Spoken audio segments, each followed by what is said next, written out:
नमस्कार, मैं हूं पूजा सिंह और आप देख रहे हैं हमारा उत्तराखंड का ये खास बुलेटिन। चलिए बुलेटिन की शुरुआत करेंगे आज की कुछ खास बड़ी खबरों के साथ।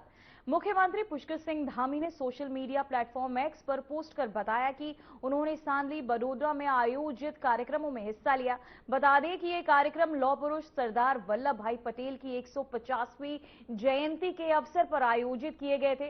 कार्यक्रम में यूनिटी मार्च और सरदार गाथा का आयोजन किया गया।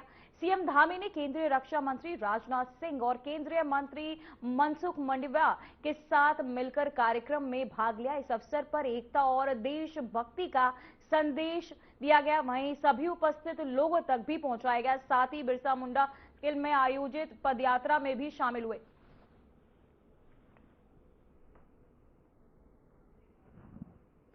साथ ही वहां पहुंच सीएम पुष्कर सिंह धामी ने क्या कुछ कहा, चलिए आपको सुनाते हैं।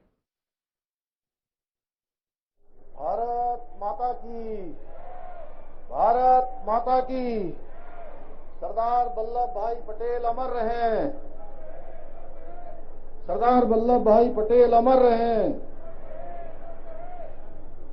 गुजरात में सरदार 158 राष्ट्रीय पदयात्रा के इस अवसर पर आज के कार्यक्रम के मुख्य अतिथि, जिनका हम सबको अभी यहाँ पर संबोधन मिलेगा, भारत सरकार के यशस्वी रक्षा मंत्री आदरणीय राजनाथ सिंह जी, राज्यपाल पंजाब आदरणीय गुलाब चंद कटारिया जी, इस पूरी यात्रा का संयोजन करने वाले भारत सरकार के खेल मंत्री आदरणीय मनसुख भाई मांडविया जी, केंद्रीय राज्य मंत्री शोभा करंदलाजे जी, माननीय मंत्री गुजरात कुंवर जी, अशोक जी, जीतू भाई, कांति भाई अमृतिया, मनसुख बासवा जी माननीय सांसद, हेमंत जोशी जी माननीय सांसद, अक्षय पटेल जी, इस क्षेत्र के विधायक,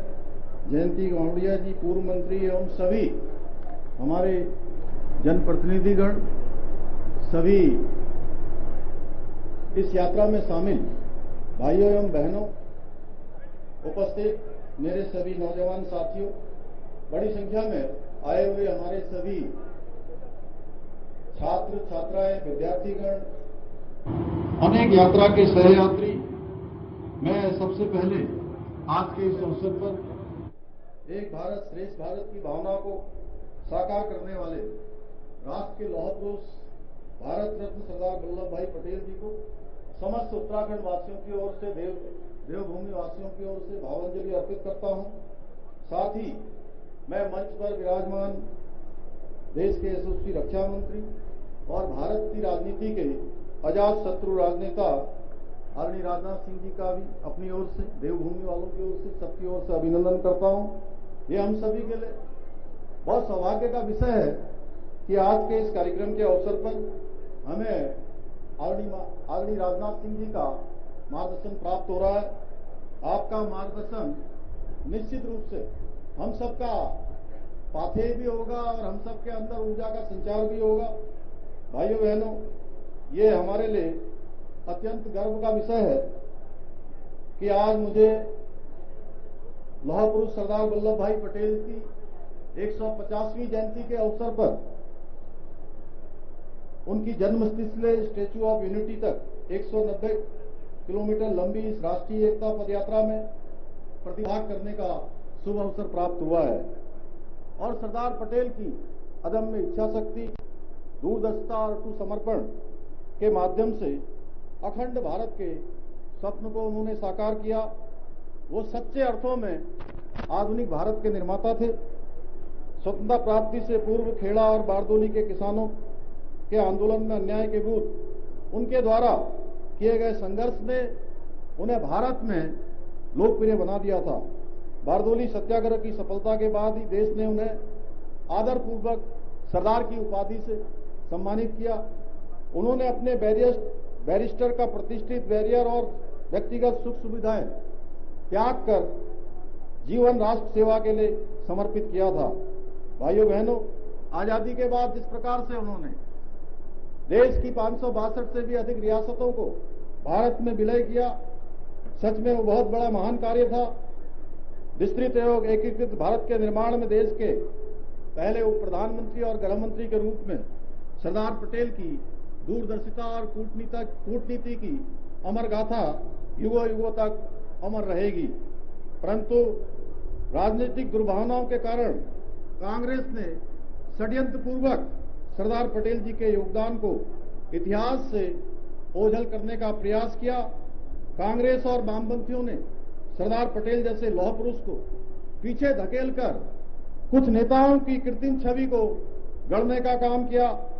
कांग्रेस ने हमेशा वही नेता महान बताए जो एक विशेष परिवार से आते थे, लेकिन जिन्होंने 562 रियासतों को जोड़ने का काम किया, उन्हें इतिहास की किताबों के कोनों की लाइनों में सीमित करने का काम कांग्रेस के शासनकाल में देश की आजादी के बाद हुआ।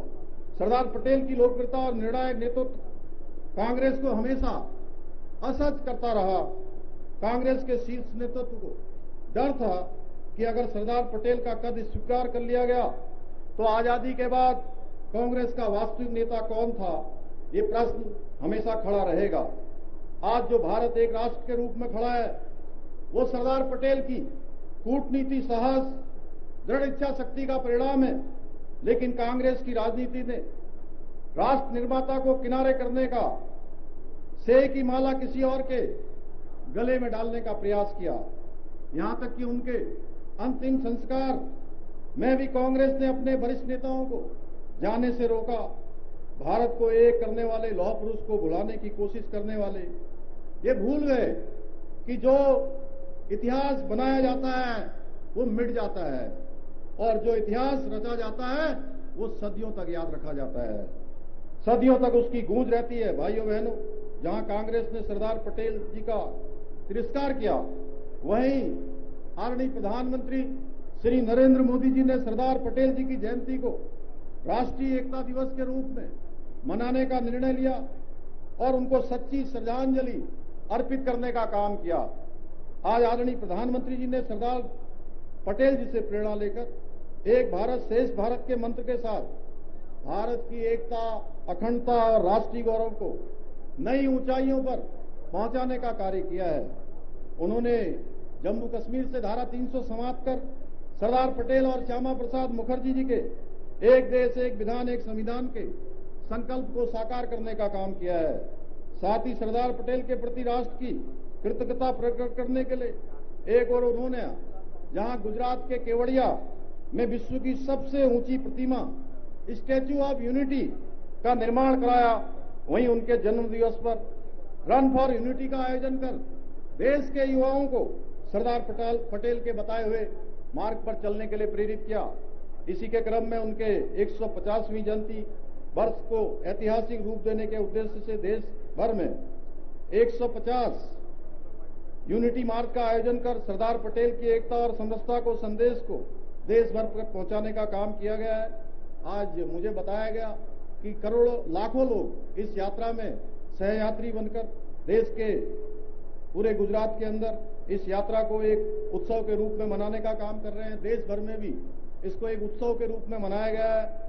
इस अभियान के अंतर्गत हमने देवभूमि उत्तराखंड में भी प्रत्येक जनपद में एकता यात्रा का आयोजन किया है। मैंने भी 4 स्थानों पर इस एकता यात्रा में प्रतिभाग किया। इसके माध्यम से हमने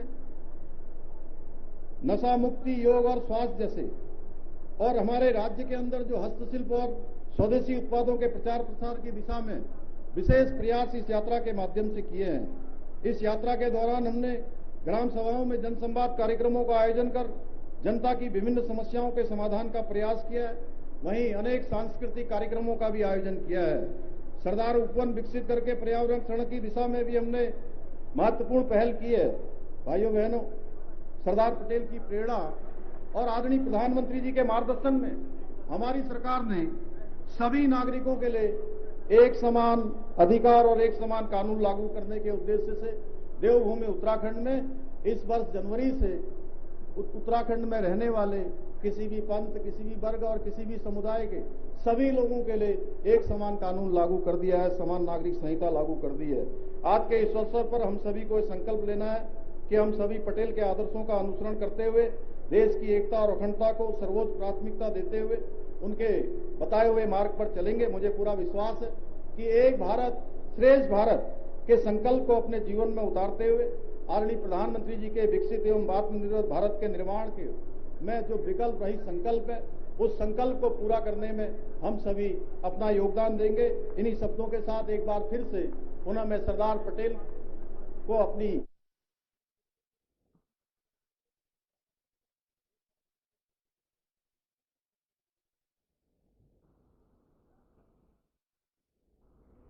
तो वहीं देहरादून में दुरुस्त गांव उचराना में जिला प्रशासन ने बहुउद्देशीय शिविर का आयोजन किया। इस शिविर में 150 से अधिक ग्रामीणों की समस्याओं का मौके पर ही निस्तारण किया गया। तो वहीं मुख्यमंत्री पुष्कर सिंह धामी के निर्देशानुसार प्रशासन ने ग्रामीणों की समस्याओं का समाधान उनके घर के पास ही सुनिश्चित किया। इस पहल से ग्रामीणों को सरकारी सेवाओं तक आसान पहुंच मिली और उन्हें बिना किसी लंबी यात्रा के उनके अधिकार और सुविधाएं प्राप्त हुए। तो वह शिविर में शिक्षा, स्वास्थ्य, कृषि और सामाजिक कल्याण से जुड़ी समस्याओं का भी समाधान किया गया। तो वहीं प्रशासन ने इस तरह के शिविरों को नियमित रूप से आयोजित करने की योजना बनाई है। तो वहीं आपको बताते चले, जहां समय पर लोगों की समस्याओं का निस्तारण भी किया गया। देहरादून में दुरुस्त गांव उचराना, जहां सीएम पुष्कर सिंह धामी पहुंचे, साथ ही इस दौरान उन्होंने लोगों की समस्याएं सुनी, साथ ही उसका समाधान भी निकाला। शिक्षा, स्वास्थ्य, कृषि और सामाजिक कल्याण से जुड़ी कई समस्याओं का समाधान निकाला गया। साथ ही संबंधित अधिकारियों को निर्देश भी दिए गए त्वरित निस्तारण के।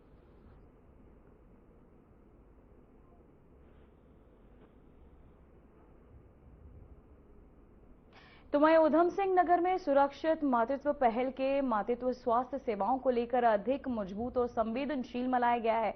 तो वहीं इस पहल के जरिए गर्भवती महिलाओं को, नवजात शिशुओं को बेहतर स्वास्थ्य सुविधाएं उपलब्ध कराई जा रही है। तो वहीं आपको बताते चले, मुख्यमंत्री पुष्कर सिंह धामी के नेतृत्व में ये कार्यक्रम जनसेवा के संकल्प को और मजबूत कर रहा है। इस पहल का उद्देश्य माताओं और बच्चों के स्वास्थ्य को प्राथमिकता देना और हर क्षेत्र में सशक्त स्वास्थ्य सेवाएं सुनिश्चित करना है।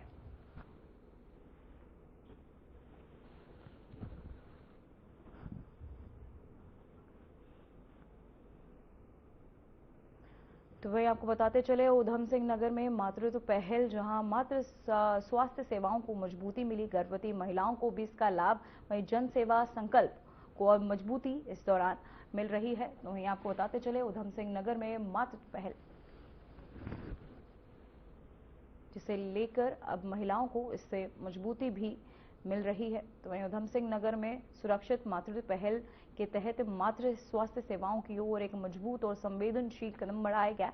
इस पहल के जरिए गर्भवती महिलाओं और नवजात शिशुओं को बेहतर स्वास्थ्य सुविधाएं उपलब्ध कराई जा रही है।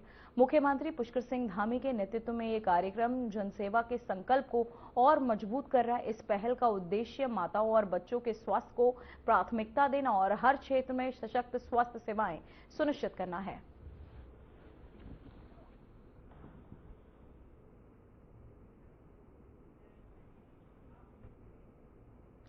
तो वही नंदा गौरा योजना के लिए आवेदन की अंतिम तिथि अब 20 दिसंबर तक बढ़ा दी गई है। यह निर्णय कैबिनेट मंत्री रेखा आर्या के निर्देशों के बाद विभाग द्वारा लिया गया। पहले आवेदन की अंतिम तिथि 30 नवंबर निर्धारित थी। कैबिनेट मंत्री रेखा आर्या ने बताया कि कन्या जन्म के आधार पर योजना का लाभ लेने और 12वीं उत्तीर्ण करने के बाद सहायता प्राप्त करने हेतु अब तक 30,000 से अधिक आवेदन प्राप्त हो चुके हैं। जन मिलन कार्यक्रमों के दौरान कई लोगों ने बताया कि पात्र होने के बावजूद वे विभिन्न कारणों से आवेदन नहीं कर पाए। इन्हीं समस्याओं को देखते हुए सरकार ने समय सीमा बढ़ाने का निर्णय भी लिया है। तो वहीं आपको बताते चले, मंत्री रेखा आर्या का ये बड़ा निर्णय, जिसे लेके लोगों की समस्याओं का तुरंत निस्तारण करने को लेकर लगातार संबंधित अधिकारियों को निर्देश भी देती नजर आई। नंदा गौरा योजना के लिए आवेदन की अंतिम तिथि अब 20 दिसंबर तक बढ़ा दी गई है। यह निर्णय कैबिनेट मंत्री रेखा आर्या के निर्देश के बाद विभाग द्वारा लिया गया। पहले आवेदन की अंतिम तिथि 30 नवंबर निर्धारित की गई थी। तो वहीं कैबिनेट मंत्री रेखा आर्या ने बताया कि कन्या जन्म के आधार पर योजना का लाभ लेने और 12वीं उत्तीर्ण करने के बाद सहायता प्राप्त करने हेतु अब तक 30,000 से अधिक आवेदन प्राप्त हो चुके हैं। जनमिलन कार्यक्रमों के दौरान कई लोगों ने बताया कि पात्र होने के बावजूद वे विभिन्न कारणों से आवेदन नहीं कर पाए। इन्हीं समस्याओं को देखते हुए सरकार ने समय सीमा बढ़ाने का निर्णय लिया है।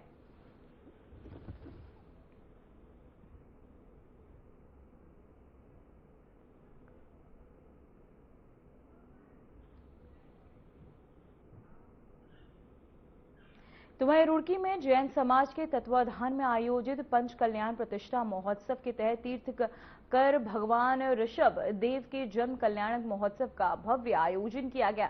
जन्मोत्सव के उपलक्ष्य में जैन समाज द्वारा नगर में भगवान ऋषभ देव की भव्य शोभा यात्रा निकाली गई, जिसमें हजारों श्रद्धालु शामिल हुए। गाजे बाजे नृत्य और भक्ति गीतों के साथ श्रद्धालुओं ने बड़े उत्साह और श्रद्धा के साथ अपने आराध्य प्रभु का जन्म उत्सव मनाया। वहीं शोभा यात्रा में विधिवत धार्मिक झांकियों और सांस्कृतिक की झलक ने पूरे शहर में आध्यात्मिक वातावरण बनाए रखा। जहां रुड़की में ये भव्य जन्म महोत्सव, जिसके तहत जैन समाज ने शोभा यात्रा भी निकाली, जहां श्रद्धालुओं ने अपने आराध्य की सेवा भी की। वहीं रुड़की में जैन समाज के तत्वाधान में आयोजित ये पंच कल्याण प्रतिष्ठा महोत्सव के तहत तीर्थकर भगवान ऋषभ देव के जन्म कल्याणक महोत्सव का भव्य आयोजन किया गया। महोत्सव के उपलक्ष्य में जैन समाज द्वारा नगर के भगवान ऋषभ देव की भव्य शोभा यात्रा निकाली गई, जिसमें हजारों श्रद्धालु शामिल हुए। गाजे बाजे नृत्य और भक्ति गीतों के साथ श्रद्धालुओं ने बड़े उत्साह और श्रद्धा के साथ अपने आराध्य प्रभु का जन्म महोत्सव मनाया। शोभा यात्रा में विधिवत धार्मिक झांकियों और संस्कृति की झलक ने पूरे शहर में आध्यात्मिक वातावरण बनाए रखा।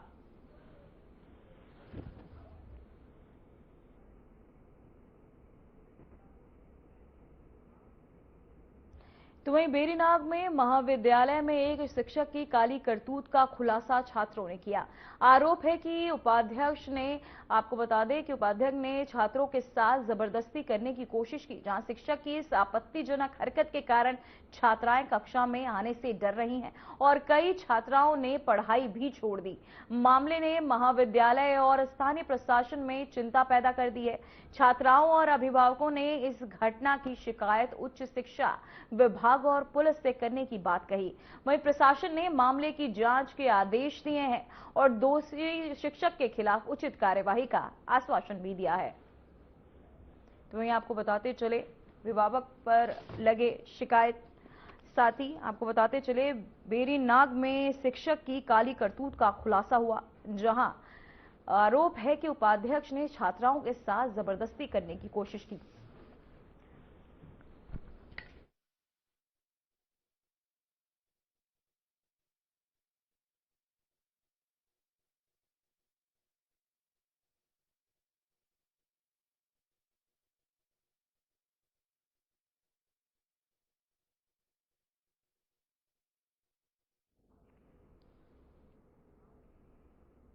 तो वहीं उधम सिंह नगर के जसपुर कोतवाली क्षेत्र में महुआ डाबरा नगर पंचायत में देर रात टेंट हाउस के गोदाम में भीषण आग लग गई। घटना रात लगभग 2 बजे शॉर्ट सर्किट के कारण हुई। गोदाम में लगी आग इतनी भयंकर थी कि आसपास के मकानों को भी नुकसान पहुंचने का खतरा था। दमकल विभाग की टीम ने काफी मशक्कत के बाद आग पर काबू पाया। गोदाम मालिक का बेटा आग की लपेट में आ गया और उससे, आपको बताते चले, झुलस जाने के बाद इलाज के लिए सरकारी अस्पताल भेजा गया। वहीं बताते चले कि आग के कारण गोदाम और उसमें रखे सामान का भी भारी नुकसान हुआ। हालांकि समय रहते कार्यवाही की वजह से किसी प्रकार की जनहानि नहीं हुई।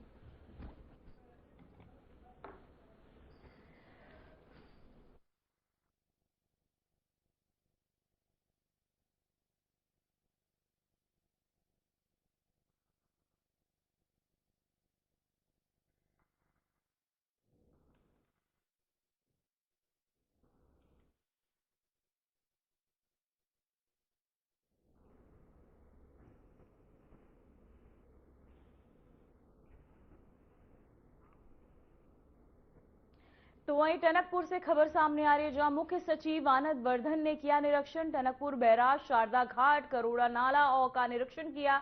वहीं बूम घाट, बाटना नागर और क्षेत्र का भी स्थलीय निरीक्षण किया। विकास एवं बाढ़ सुरक्षा कार्यों की भी प्रगति देखी। तो वहीं आपको बताते चले, मुख्य सचिव आनंद वर्धन ने टनकपुर बैराज, शारदा घाट और किरोड़ा नाला का विस्तृत निरीक्षण किया। इस दौरान उन्होंने स्थानीय अधिकारियों के साथ स्थलीय समीक्षा की और आपको बताते चले भूम घाट और बाटना घाट क्षेत्र में चल रहे विकास और बाढ़ सुरक्षा कार्यों की प्रगति का भी जायजा लिया। मुख्य सचिव ने निर्देश दिए कि बाढ़ सुरक्षा और तटबंध निर्माण कार्यों में किसी भी प्रकार की देरी बर्दाश्त नहीं की जाएगी। उन्होंने अधिकारियों को समयबद्ध तरीके से सभी कार्य पूरे करने और गुणवत्ता को सर्वोच्च प्राथमिकता देने के निर्देश भी दिए। तो आपको बताते चले खबर सामने आ रही है, जहां मुख्य सचिव ने किया निरीक्षण, बैराज घाट क्षेत्रों की जांच, वहीं बूम घाट में स्थलीय समीक्षा की गई। बाढ़ सुरक्षा कार्यों की भी पड़ताल करते नजर आए। क्षेत्र जो माननीय मुख्यमंत्री जी की एक विजन है कि हम पूरा एक रिवर फ्रंट डेवलपमेंट करें, प्लस यहाँ पे हम उस तरह की एक्टिविटीज़ भी करें इको टूरिज्म के, प्लस जो सिटी का ड्रेनेज है वो भी सुव्यवस्थित करें, प्लस जो फ्लडिंग या उस तरह के होती है घटनाएं उसको भी हम उसकी रोकथाम करें। तो अभी उसी पे काम चल रहा है, सभी विभिन्न एजेंसीज, विभिन्न विभाग। तो वहीं हरिद्वार में बहादुराबाद नगर पटरी पर वायुसेना के पूर्व कर्मचारी भगवान सिंह की गोली मारकर हत्या के सनसनीखेज मामले का पुलिस ने बड़ा खुलासा कर दिया है। इस हत्या की साजिश जिसने रची वह कोई और नहीं बल्कि भगवान सिंह का एक लौता बेटा यशपाल ही निकला। करोड़ों रुपए की संपत्ति पर कब्जा जमाने की नीयत से यशपाल ने अपने ही पिता को रास्ते से हटाने का खौफनाक योजना बनाई थी। पुलिस के अनुसार यशपाल ने अपने आपको बताते चले दोस्त से मिलकर हत्या का पूरा साथ ही आपको बता दें कि प्लान भी तैयार किया। इस दौरान बदले में उन्हें एक एक्सयूवी कार और 30 लाख रुपए की सुपारी देने की भी बात कही गई थी।